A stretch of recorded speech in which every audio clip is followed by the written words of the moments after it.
নমস্কার সকলকে। আজ আমি চলে এসেছি নাইসেস কিচেনের একটি রেসিপি নিয়ে। আজকে বানাতে চলেছি ঘুগনি। ঘুগনির জন্য নিয়ে নিয়েছি এখানে 1/2 কিলো মটর। মটরটা আমি ওভারনাইট ভিজিয়ে রেখেছিলাম।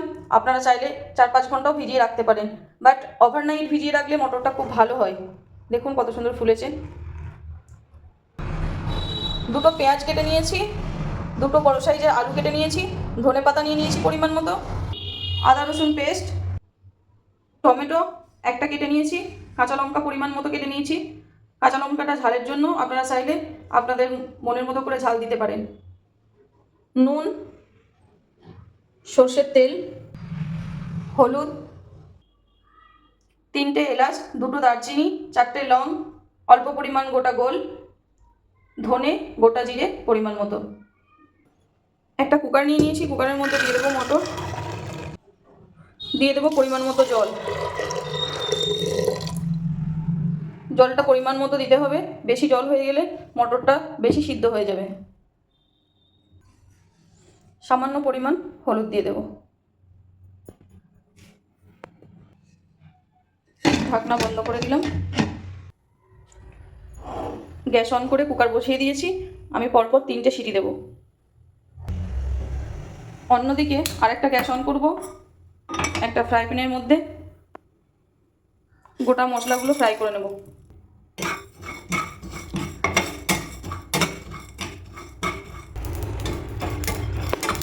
গরম হয়ে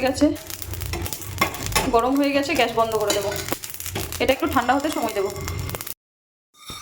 মশলা ঠান্ডা হয়ে গেছে, এরপর মিক্সি জারের মধ্যে দিয়ে পেস্ট করে নেব।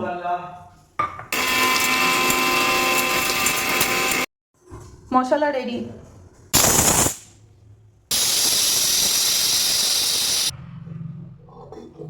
মটর দেখুন সুন্দরভাবে গলে গেছে।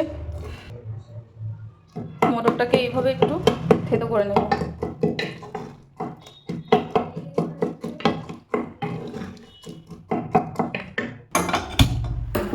অন্যদিকে একটা কড়াই বসিয়ে দিয়েছি গ্যাসে। দিয়ে দিলাম সরষের তেল পরিমাণ মতো। আপনারা চাইলে রিফাইন তেলেও করতে পারেন, বাট সরষের তেলের টেস্ট আলাদাই হয়। এরপর কেটে রাখা পেঁয়াজ দিয়ে দিলাম। পেঁয়াজগুলো একদম ফ্রাই করে নেবো লাইট ব্রাউন করে। দিয়ে দেবো আদা রসুন পেস্ট,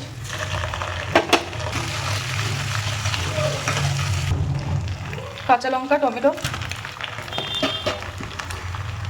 মশলাগুলো দিয়ে দেবো। খুব ভালো করে কষিয়ে নেব। হলুদ, নুন পরিমাণ মতো। যেহেতু মটরে নুন দেওয়া নেই, সেহেতু এখানে নুনের পরিমাণটা একটু বেশি দিতে হবে। এরপর দিয়ে দেবো কেটে রাখা আলু। অল্প পরিমাণ ধনেপাতা এখন দেবো, আর বাকিটা একদম শেষে। খুব ভালো করে কষিয়ে নেব।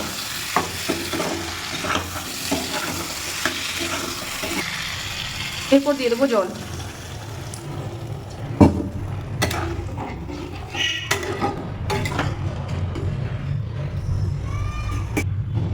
ঢাকনা দিয়ে ঢেকে দেবো।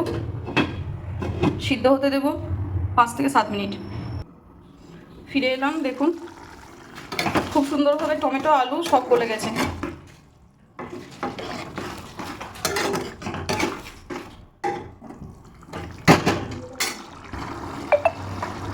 মটরগুলো দিয়ে দেবো। অনেকেই হয়তো ঘুগনি বানিয়েছেন, কিন্তু দোকানের মতো স্বাদ আসে না। এইভাবে অতি অবশ্যই একবার আপনারা বানিয়ে দেখবেন, দোকানের মতো স্বাদই পাবেন।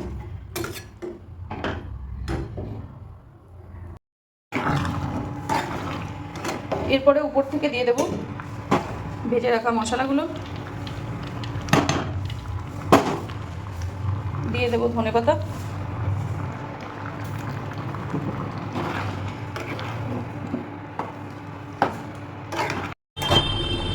ঘুগনির সঙ্গে লুচি, পরোটা, রুটি, ব্রেড সবই খেতে পারেন। এরপর আমি আপনাদের সার্ভ করে দেখাবো।